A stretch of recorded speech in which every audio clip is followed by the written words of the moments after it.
সম্মানীয় বন্ধুগণ, আমার প্রিয় বিদ্যার্থী মণ্ডলী, ছাত্রছাত্রী,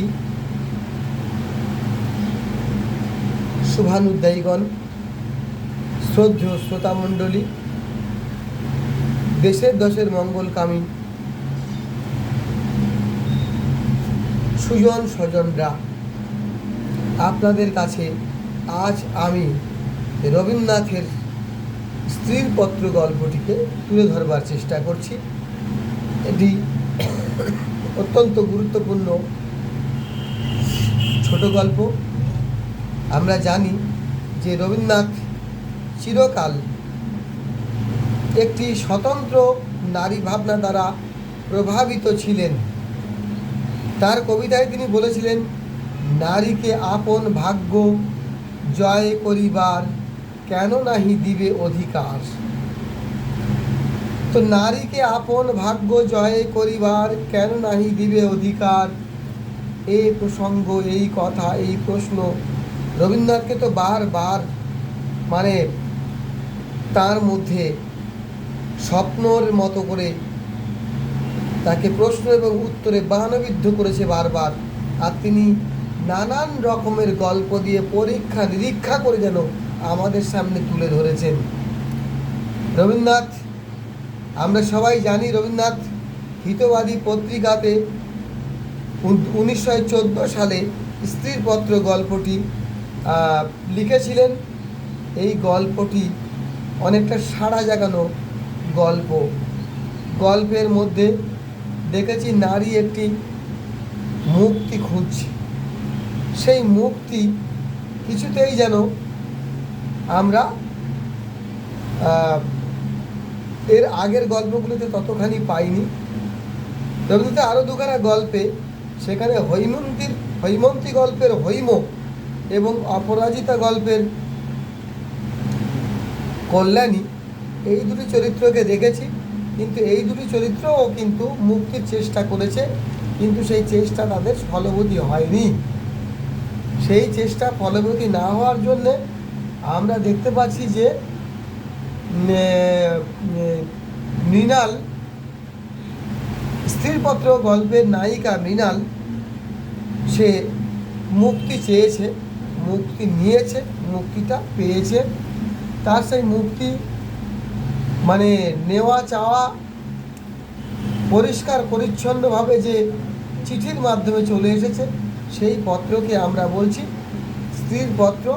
এবং সেই স্ত্রীর পত্র সে লিখেছে তীর্থযাত্রায় এসে। মৃণালের জীবনে ঘটে গেছে অনেকগুলি সমস্যা।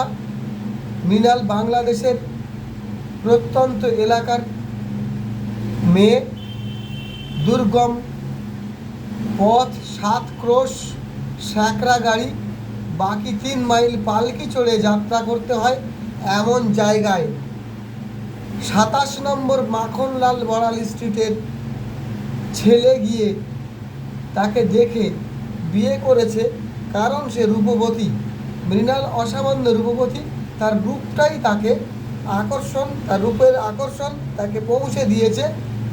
কলকাতার ছেলে সুদূর বাংলাদেশের অত প্রত্যন্ত এলাকাতে গিয়ে মৃণালকে বিয়ে করে এসেছে। এটা আশ্চর্য ছিল শুধু তার রূপের জন্যে।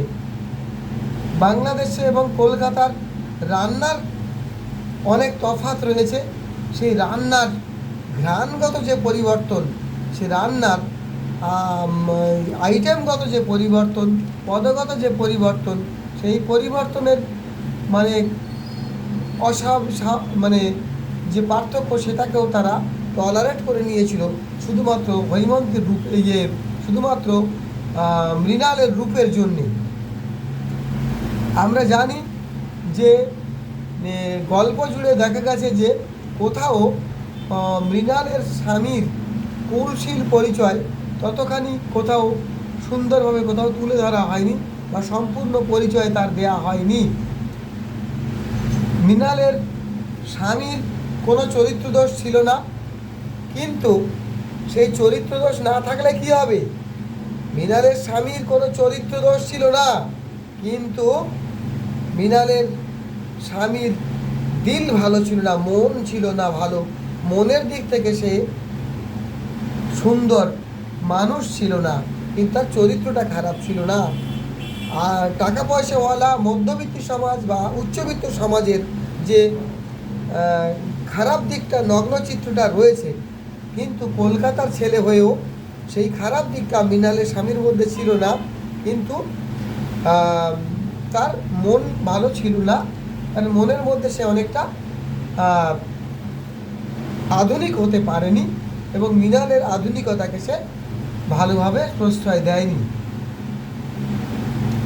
মানে রবীন্দ্রনাথ মৃণাল এই যে 27 নম্বর মাখনলাল স্ট্রিটে এসেছে, সেই স্ট্রিটে আসার পর সেখানকার যে মানে পরিবেশগত যে তফাৎটা বাংলাদেশ এবং এই তফাৎ, তখনকার যুগে কলকাতাতে এক আধ করে গরু তখন ছিল, এক আধটি করে বলছে, ছোটো গোয়ালঘর ছিল, সেই গোয়ালঘরে দুটো গরু ছিল, সেই দুটো গরু ছাড়া আর কিছুতে, দুটো গরু এবং গোয়ালঘরটা ছাড়া আর কিছুর সঙ্গে পরিচিত ছিল না মৃণাল। তো বাকি সবটুকু তার কাছে ছিল অপরিচিত এরিয়া, অপরিচিত জগৎ। কিন্তু মৃণাল খুব স্বভাবসিদ্ধ চতুর মেয়ে, সে সব কিছুকে আপোষ করে নিতে পারে না, মানিয়ে নিতে পারে না। এই মানিয়ে মুখ বুঝে না সহ্য করে নেওয়ার ক্ষমতা, মুখ বুঝে সহ্য করে নেওয়ার যে ক্ষমতা বা মানিয়ে নেওয়ার ক্ষমতা, এটা মৃণালের কম ছিল। সে চালাক চতুর মেয়ে, বুদ্ধিমতী মেয়ে। তা মৃণালের মাও সেই জন্য তার মৃণালের মায়েরও মনের মধ্যে এটা নিয়ে সংশয় ছিল এবং সমস্যা মনে হতো।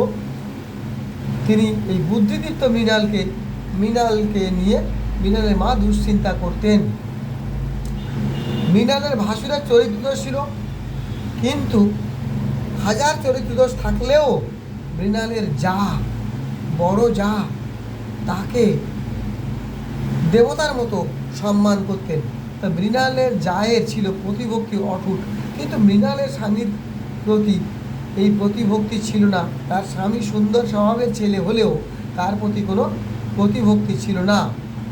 এই ঘটনার মাঝখানে হঠাৎ করে অগ্নিশলাকার মতো চলে আসে বিন্দু মৃণালের বড় জার বোন। সে তার খুড়তুতো ভাইদের অত্যাচারে জর্জরিত হয়ে এক প্রকার বালাই হিসাবে চলে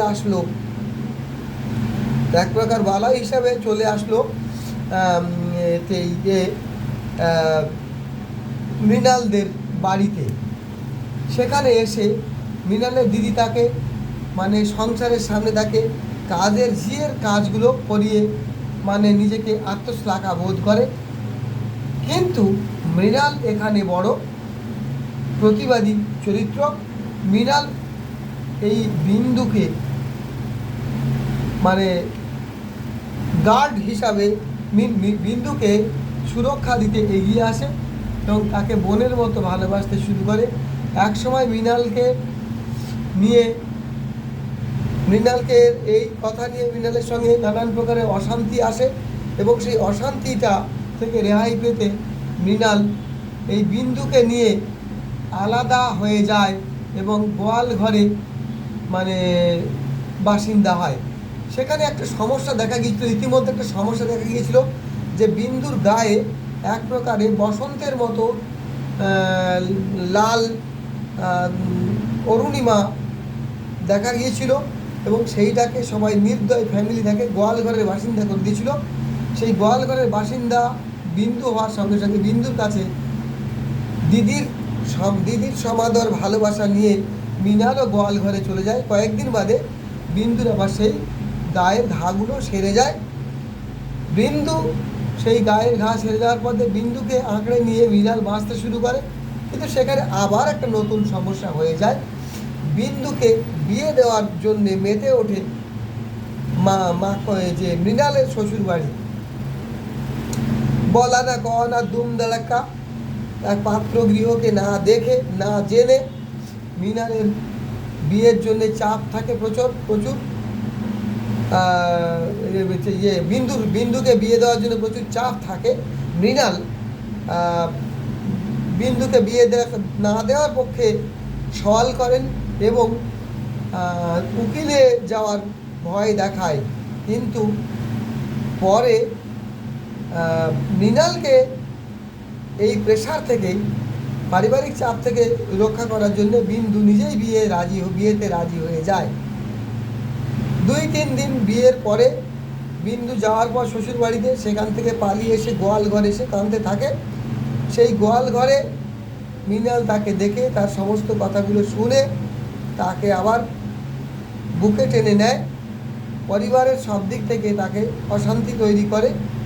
কিন্তু মৃণাল বিন্দুর পাশে দাঁড়ায়। বিন্দুকে শ্বশুরবাড়ি পাঠাতে চায় না মৃণাল, কিন্তু পারিবারিক চাপ এতটা বেড়ে যায় যে মৃণাল দ্বিধাগ্রস্ত হয়ে ওঠে। দ্বিধাগ্রস্ত মৃণালকে মানে হাসি মুখে ফিরিয়ে দেওয়ার জন্যে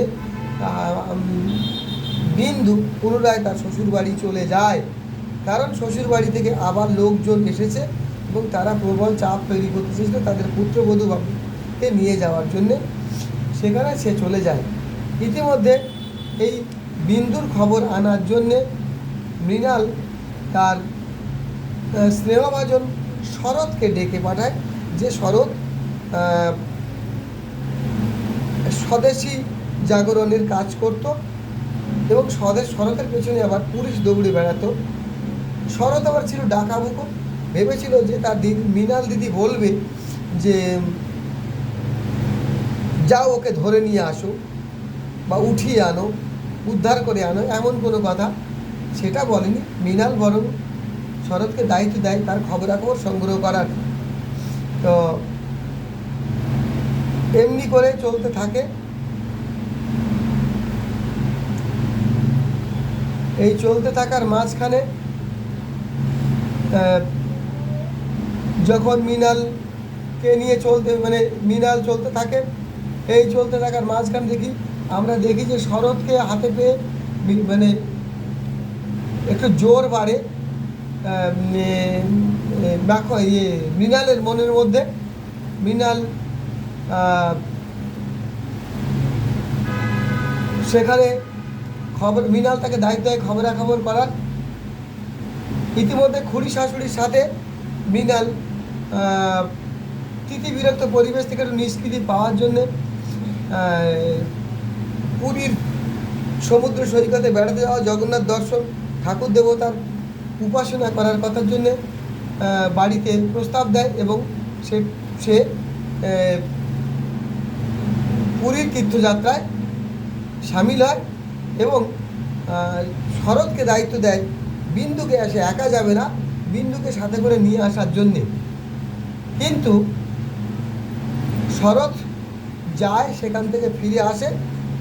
কথা ছিল যে ট্রেনে যেন সব বিন্দুকে তুলে দেয়, সে একসাথে যাবে বিন্দুকে সাথে নিয়ে। কিন্তু শরৎ এসে খবর দেয় যে সেটা আর সম্ভব হচ্ছে না, কারণ বিন্দু গায়ের কাপড়ে আগুন লাগিয়ে আত্মহত্যা করেছে বা পুড়ে মরেছে। সেই ঘটনা আরও ব্যতীত করে মৃণালকে। শরৎ সেখানে খবর পৌঁছায়। মৃণাল ভগ্ন হৃদয়ে সে চলে যায় পুরীতে। পুরীর সমুদ্র তীরে বসে সে যেন ভগবান কৃষ্ণ জগন্নাথের বাঁশি শুনতে পায়, মোহন বাঁশি, ঘরে না ফেরার বাঁশি। সে সেখান থেকে 27 নম্বর মাখনলাল বড়াল স্ট্রিটে আর ফিরে যেতে চায় না। সেই না ফিরে যেতে চাওয়া চেয়ে না ফিরে যেতে চেয়ে একটা পত্র লেখে। সেই পত্র হচ্ছে স্ত্রীর পত্র। সেখান থেকে সে জানিয়ে দেয় যে সে আর মাখনলাল বড়াল স্ট্রিটের 27 নম্বর লেনের ওই বাড়িটাতে আর কোনো দিন ফিরে আসবে না। সে মোহন বাঁশি শুনেছে, ভগবানের বাঁশি, যে বাঁশি স্বর্গ মর্ত পাতাল ত্রিলোকের বাঁশি, যে বাঁশিতে আমরা চলে যাই, সেই পরপরের ডাক।